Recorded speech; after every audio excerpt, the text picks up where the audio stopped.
Hi, this is Rian Portuguese, your millennial psychologist. Welcome sa The Breakdown Podcast, where we break down the thoughts, feelings, and experiences that make us human. Ngayon, pag-usapan natin ng isang emotion na halos lahat tayo ay nakakaranas. Pero marami pa rin na nahihiyang aminin. Hulaan nyo, galit. Paano nga ba natin i-handle ang galit? Let's break it down.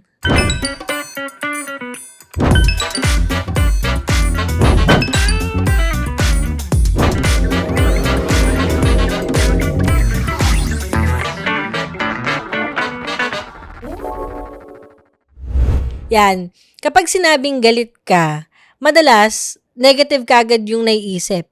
Di ba? Negative kagad yung tingin sa'yo.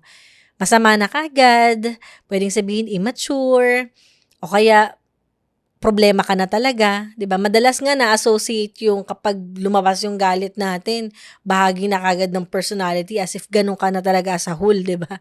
Siguro masama ugali niyan, ganyan. Pero yung totoo, ang galit ay isang normal at valid na emotion. Hindi naman siya automatically na kapag lumabas yun sa'yo, toxic ka na. Pero again, madalas may mga tao na kino-consider na kagad nila yun sa'yo na, siguro kaya yan, ganyan, kasi masama ang ugali, di ba? Minsan ang galit, kung titignan talaga natin yan, bukod sa pagiging emotion, yan ay mahalagang signal. Senyales na kapag halimbawa may lumabag sa boundary mo, lumalabas siya. Halimbawa, kapag may mga naranasan din tayong unfair, yun, lumalabas din yung ganong klaseng pakiramdam. O kaya kapag hindi talaga tayo totally okay kasi ang tagal-tagal natin na nagtitiis, lumalabas din yung galit. May ibig sabihin yung galit. May mga mensahe siya, kaya nga sabi nga natin, mahalaga siyang signal. Importante din na pinapakinggan. Pero ito, very interesting kasi napapansin ko to, at for sure na-encounter nyo rin to, na kapag pinag-uusapan yung galit, tapos lumabas din siya, maraming mga tao sinasabi nila na, ayan, lumabas na talaga yung tunay na kulay ng tao na to. Sabi na masama talaga ugali. Yung question, no, bakit ba maraming mga tao na ina-associate yun sa tunay na kulay, di ba? Tunay na kulay natin kapag galit. Pag nakita ba natin yung isang taong mabuti siya, kunwari, ang kalma-kalma niya, bakit di natin sinasabi na, ay, lumabas na yung tunay na kulay niya? Bakit pag laging galit, sasabihin, lumabas na yung tunay na kulay? Di ba? So, maganda pag-usapan natin din yun. Dahil syempre, malaki yung kinalaman ng society, di ba? Yung expectations pagdating din sa galit. Kaya nga, napapansin ko, maraming mga tao, hindi nila nailalabas talaga ng maayos yung galit. Kasi kailangan dapat prim and proper ka. Kahit gigil na gigil ka na, di ba? Kailangan titiisin mo yung ganong klaseng pakiramdam. Kasi you have to consider kung ano yung nararamdaman ng mga tao sa paligid mo. Kailangan accommodating ka, friendly ka, lalo pa halimbawa nagtatrabaho ka at nasa customer service ka, 'di ba? Ine-expect halimbawa na ganito yung emotional labor mo, may tatawag na emotional labor. So yung bawat trabaho meron silang mga expectation kung ano dapat yung emotions yung pinoportray natin. So, pwedeng ganun din yun. Halimbawa, kahit sa mga gathering natin, hindi man trabaho, pero sa mga gathering, like sa mga relatives, family, ganyan, in-expect din nila dapat na accommodating, friendly tayo. Kasi tayong mga Pilipino, di ba, close-knit yung ano natin yung ating connection, 'di ba? Yung ating mga kaibigan, yung ating mga kapamilya, kamag-anak, close na close tayo. So kapag lumalabas yung ganong klaseng emotion natin, pwede niyang i-disrupt yung ganong klaseng connection. And then, pwede din nila i-consider na disrespect yon kapag hindi mo napigilan na mailabas yung ganong klaseng galit. Tawagin ka pang walang utang na loob, 'di ba? So, ang laki ng role.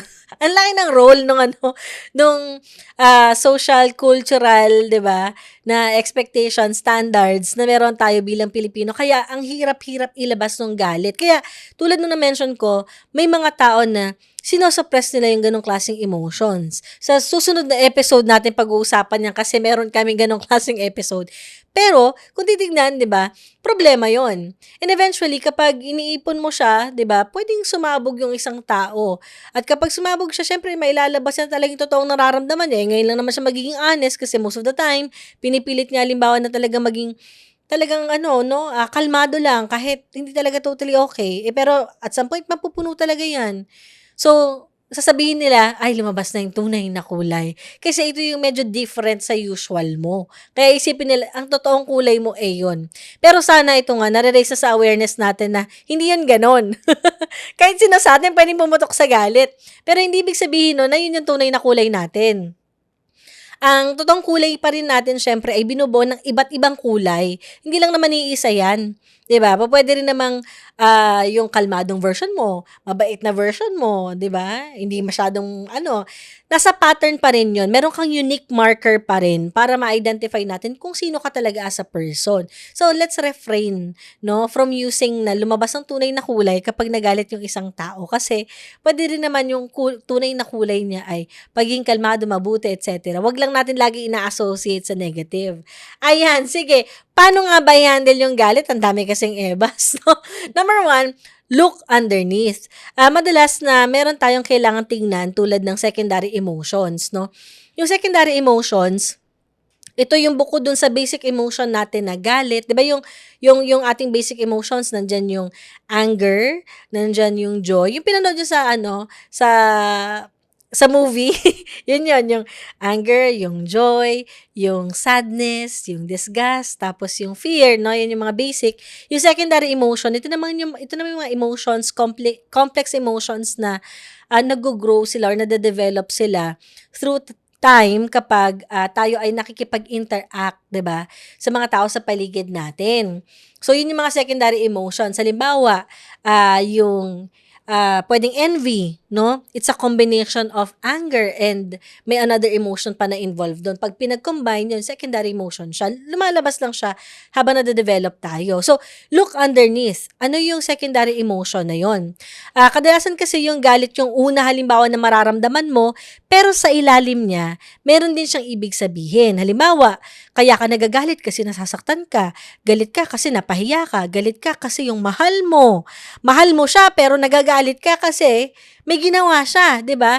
So underneath nun, ibabaw nun ay galit, pero meron pa siyang mas malalim na pinanggagalingan din, 'di ba? Nawala yung respeto mo kaya ka nagalit o kaya pinapahalagahan mo pero hindi ka pinahalagahan.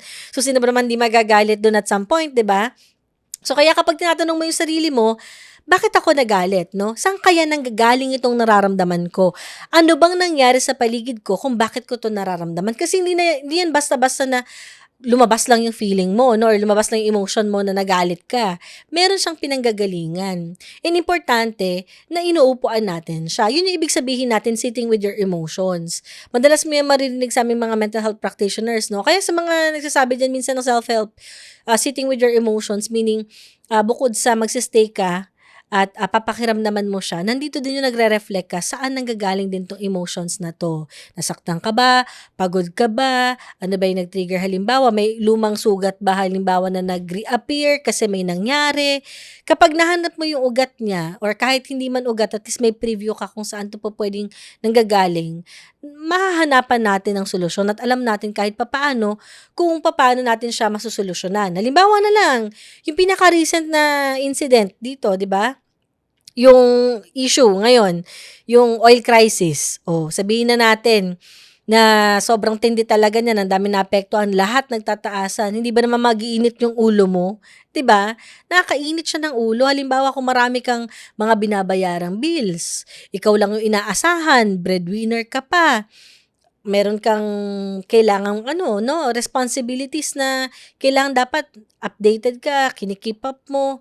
So, pupuwedeng makaramdam ka ng inis or galit dahil sa mga nangyaring ganito 'no, mga issues. At the same time, sabayan mo pa napakainit ngayon, 'di ba? Yung panahon sumasabay. Marami akong nano-notice na umiinit yung ulo nila, eh. Lalo pa halimbawa yung pag-increase ng aggression nung mga nagmamaneho ngayon. Kaya yung mga nakikinig sa atin ngayon at nagda-drive, naku mag-ingat-ingat po kayo. Huwag niyong kalimutang uminom ng tubig, yung malamig na tubig na para lumamig-lamig naman po ang isip natin kung kaya natin kumain tayo ng halo-halo, 'di biro lang. Siyempre hindi lang yan basta halo-halo 'no, may mga malalalim na pinanggagalingan talaga yung nararamdaman natin. Pero going back, meron din naman siyang influence. Yung init ng panahon, yung mga nangyari sa lipunan natin ngayon, additional layer siya kung bakit may mga pagkakataon na mabilis na mairita yung marami sa atin. So, pero example lang yun kung bakit kailangan tayo mag-reflect. Kasi baka may dagdag na ano pala issue sa atin yun kung bakit tayo frustrated, bakit natin nararamdaman yung nararamdaman natin. So, analyze, identify, ano yung underneath niya. Okay? Number 2, pause before you respond. Ayan. Siyempre, alam ko naman sasabihin ng iba na paano i-handle yung galit. Magpo-pause ako, galit na nga ako ngayon, 'di ba? Paano ko gagawin yun? Hindi naman agad-agad kasi natin yung natututunan na kung saan, kunwari, kapag nagagalit ka, basta ka nilang nagsasalita o kaya meron ka na kagad action. Siyempre, hindi naman kagad ma-unlearn yun. Tulad ngayon, 'di ba? Meron tayong part na nire-remind kayo na mag-pause muna before mag-react. Syempre hindi man porket sinabi ko 'to ngayon, after ng podcast na 'to, kabisado mo na. Syempre ipa-practice mo 'yon, 'di ba? Pag ipa-practice mo siya, pag sabi natin pause before you respond, bilang ka muna. Kapag nairita ka, halimbawa may nararamdaman ka, sabi ko 'di ba, identify underneath. Isama mo na doon, halimbawa yung pag-identify underneath, yung anong nararamdaman mo kapag magagalit ka or bago ka magalit, meron ka bang mga indicators kapag malapit ka ng magalit? Isipin nyo rin yun, 'di ba? Kaya magpo-pause ka 'di ba? Meron ka bang nararamdaman na init sa batok mo, yung tenga mo ba parang something na nagiinit din ba? Bumibilos ba yung tibok ng puso mo? Pinagpapawisan ba yung kamay mo? Tapos parang yung minarinig kang tibok ng puso na ba sa tenga mo? Yung parang pulso, parang ang lapit-lapit na sa'yo? Kailangan malaman mo kapag malapit ka ng magalit, no? Kasi para alam mo din kung kailan ka magte-take ng pause. 'Di ba? So, hindi naman yan basta-basta matututunan. Kailangan din kasi 'to gawin ng intentional ka at mindful ka sa kung ano yung nangyari sa paligid tsaka sa nararamdaman mo. Huwag natin i-expect na after mo marinig sa akin, kabisado mo na at magagawa mo nang i-handle yung galit. So, kaya nga natin siya pinag-uusapan, no? So, pause before you respond. Kasama din dito syempre na bukod sa nararamdaman mo yung katawan mo, nafe-feel mo kagad kung kailan ka magagalit, 'di ba? So kaya magte-take ka ng pause, bibilang ka din kasabay nun kapag nafe-feel mo na parang iba na yung katawan mo tulad nung na-mention ko, 1 to 100 bago ka mag-respond. Kasi kapag hindi ka, kuwari sabihin mo sa mind mo, 1, 2, 3, hindi nagbibilang ka bago ka magsalita. Kasi naku, pag binitawan mo yan, daming pwedeng mangyari. Nako, mahirap pa naman kapag nabitawan na natin yung mga salita natin, di ba? Alam ko naman pwedeng mag-sorry, di ba? Pero hindi naman kasi maganda na every now and then kapag sumasabog tayo sa galit, lagi naman tayo magsusorry. Kahit yung taong mahalaga sa atin, magsasawa Baka hindi naman niwala. Alam mo, mahirap pa naman kapag nawawala na yung tiwala ng taong kausap mo. Yung tiwala ng taong mahalaga sa'yo, 'di ba? So, kaya importante, dapat nagte-take tayo ng pause bago tayo mag-respond, no? Kasi maraming pwedeng mangyari dun sa araw na yun, sa sitwasyon na yun. Hindi lang trust yung pwedeng mawala. Kung ano mang pinapahalaga mo sa sitwasyon na yun, pwedeng mawala, 'di ba? So, kailangan ng pause before you respond. So, yung pinaka-mature na pwedeng response natin, 'di ba? Hindi yung perfect na sagot, 'di ba? Pwede nating gawin dito yung nagiging honest ka. Kung hindi mo kayang sabihin na galit ako ngayon, pwede mo sabihin sa kausap mo na parang kailangan ko ng time saglit. CR lang ako. Kahit ganun nga muna Teka lang wait lang. Respond ako later. Medyo kailangan ko muna process to. Kung hindi mo talaga kaya sabihin na galit ka, kahit ganun lang muna, bahala na siya magtingin doon, baka hindi ka okay. So, at least ma-feel nung kausap mo na hindi ka okay doon. Kung may nasabi siya, at least magre-reflect din siya, 'di ba? O kaya naman ikaw mismo, 'di ba, may maiisip siya at mararamdaman siya doon sa sitwasyon na 'yun. Hindi mo kailangan muna mag-explain, hindi perfect yung ganong klaseng response mo, pero at least may pagpaproseso na okay, di siya okay, siguro, hayaan ko na muna siya. So, saka ka excuse kung sakali, 'di ba? Pause before you respond.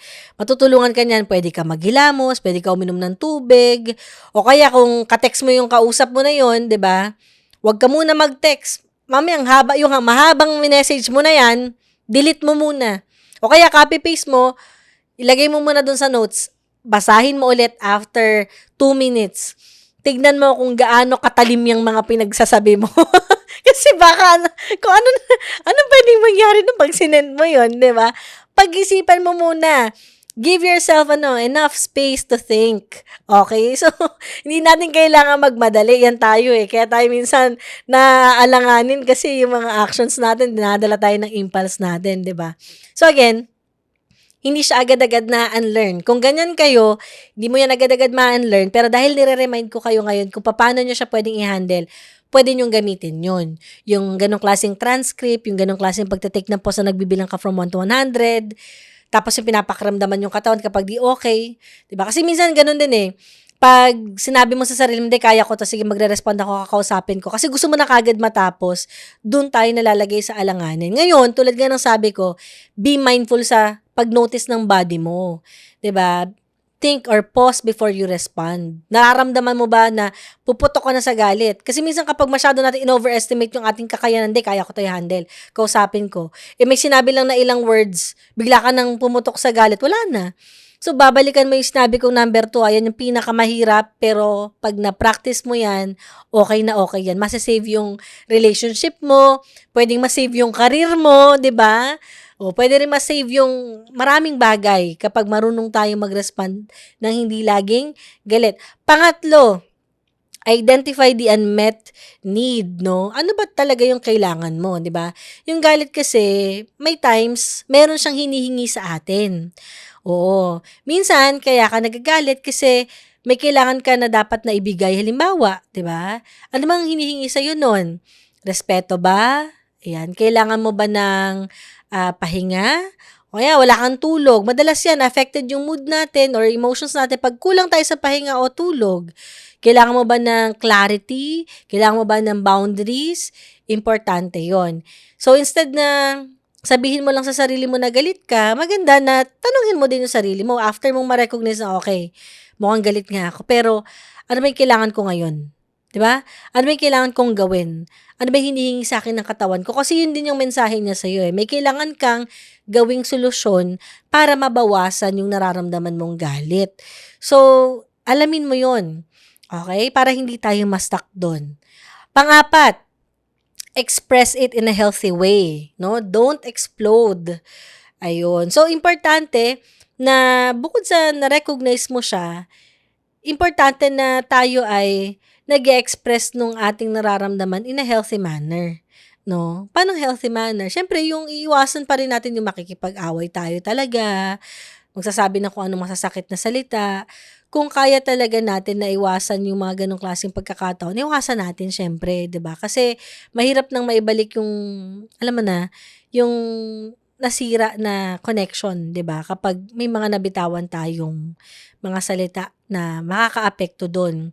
So, ano ibig sabihin nun? Ano ba itsura o kaya yung lengguwahe kapag healthy yung anger in a way, no? Alam mo, i-describe mo siya. Instead na maging insulting yung words natin dun sa tao, 'di ba? May judgment kapag sabi mo sa kanya, alam mo ikaw, wala ka talaga utang na loob. Judgment 'yon, 'di ba? Hindi pa naman natin alam yung bakit ganun yung naging act niya or yung behavior niya. So, maganda focus tayo dun sa kung ano yung nararamdaman natin, describe natin ano yung impact nun sa atin nung mga ginawa niya, 'di ba? At least sinusubukan mo pa rin na marinig yung side niya, maayos yung situation, maayos yung connection. Pwede mong sabihin ng ganito in a healthy way kasi yung gusto natin mangyari. Alam mo, nasaktan ako dun sa way ng pagsabi mo. Hindi ko gusto yun. 'Di ba? Kung titignan mo, nag-focus ka dun sa kung anong ginawa niya. Di mo sinabi sa kanya na, alam mo, ikaw, napakaganto mo. 'Di ba? Parang malay mo magalit din yun. 'Di ba? Kasi baka feeling niya na-judge na siya. So, kailangan ng clarity, 'di ba? So, yung ganong klaseng description, nakakatulong para ma-feel din niya na, hala, yun pala yung ginawa ko, yun pala yung impact sa kanya. So, makakapagpaliwanag siya just in case, 'di ba, na marinig niya yun. Pwede mo rin sabihin na, alam mo, hindi ako okay dun sa nangyari. Hindi okay sa akin yun. So, pwede mong sabihin, o ayoko nang kausapin mo ko ng gantong way.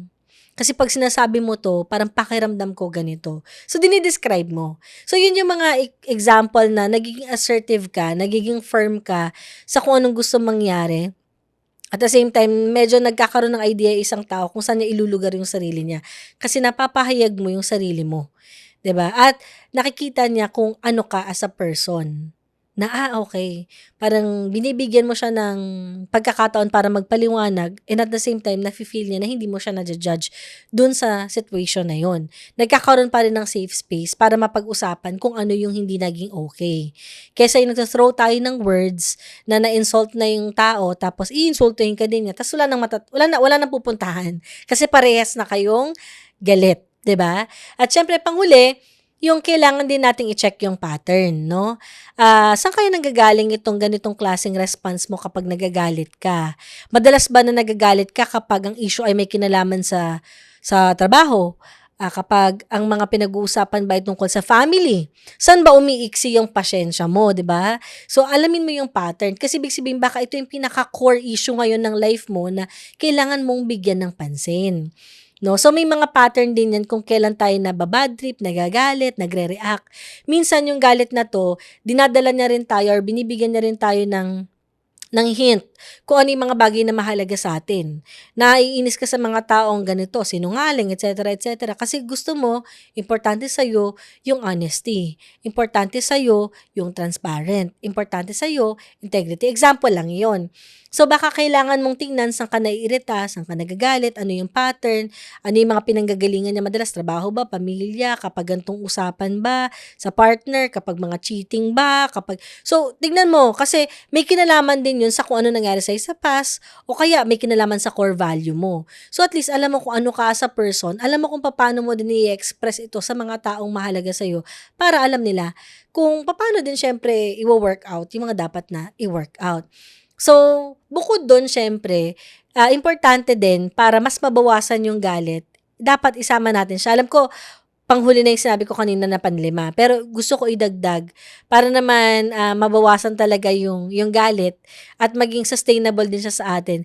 Mahalaga na nagpa-practice din tayo ng self-care. Ayun, kasi kapag nagpa-practice tayo ng self-care, nandito yung mas nakokontrol natin yung ating nararamdaman kasi nga mas may capacity, may lakas tayo, no, na makontrol talaga siya. Kasi nga nakapagpahinga ka na maayos, nakatulog ka, nakakain ka, yun din eh.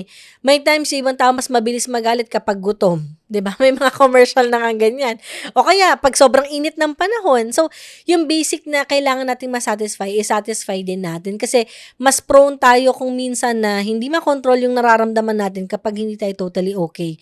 Tulad ng pahinga, pagkain, at yung mga pangangailangan natin. So ito, importante na ma-remind tayo na anger is human, no? Anger is part of being human, 'di ba? Part siya ng human experience. Valid ang emotion natin. And importante na ma-express natin siya, importante na maunawaan din natin siya. At hindi ka totally masama kapag nauunawaan mo at na-express mo yung anger mo. Okay? So, kung meron man tayong dapat tandaan dito, valid ang magalit. Pero syempre, hindi ito dapat gamitin para maging excuse para manakit ng kapwa natin. Okay, maraming salamat sa pakikinig. Sana nakatulong to sa inyo kung papaano kahit papaano na i-handle yung ating nararamdaman, no? Particularly yung galit. Kung meron kayong mga kaibigan na feeling ninyo ay may pinagdadaanan at makakatulong to sa kanila kung papaano i-manage yung galit, huwag niyong kalimutan na i-share sa kanila. Huwag nyo nang itag kasi baka ma-offend. Baka doon na mag-start yung galit. O, ikaw magagalitin ka. Di ba may judgment na kaagad? So, share nyo lang sa kanila, no? Kasi baka kailanganin din nila. Until our next breakdown. This is Crossroads Media.